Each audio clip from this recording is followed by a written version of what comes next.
আইসা পর। আরে বাপরে, রৌদ্রের এত পাওয়া, কিরে ভয় পাইলে নাকি? আরে এতে তোর কি লাভ হইতেছে? আমার কোনো লাভ নাই, অনেক মজা পাইতেছি। আরে ভাই, অনেক কষ্ট করে আইছি। আরে শালা ভিখারি, এখান থেকে যা। আরে ভাই, আমি তো তোমার ছোট ভাই। এই যে দেখেন। আচ্ছা তাহলে ঘরের ভিতরে আস। কি বাইরে আসবে না নাকি আজকে?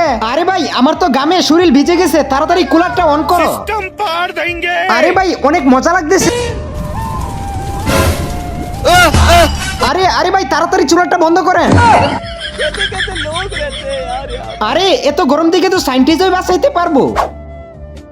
ये सब क्या देखना पड़ रहा है? আরে সাইন্টিস্ট, তুই এত গরমের মধ্যে সুইটার পরে আছিস? আরে আমি তো গরম না লাগার জন্য এমন একটা ওষুধ খাইছি। এই ওষুধটি খাওয়ার পর তোদের শরীরে একটুও গরম লাগবে না। अच्छा কিন্তু তার আগে তুমি যদি তোমার বাবাকে ভালোবেসে থাকো তাহলে ভিডিওতে একটি লাইক করো। তার থেকেও বেশি যদি তোমার মাকে ভালোবেসে থাকো তাহলে চ্যানেলটি সাবস্ক্রাইব করো। আর যদি দুজনকে ভালোবেসে থাকো তাহলে তো অবশ্যই লাইক সাবস্ক্রাইব করবে। আর কমেন্টে অবশ্যই তোমার নামটি বলে যাবে।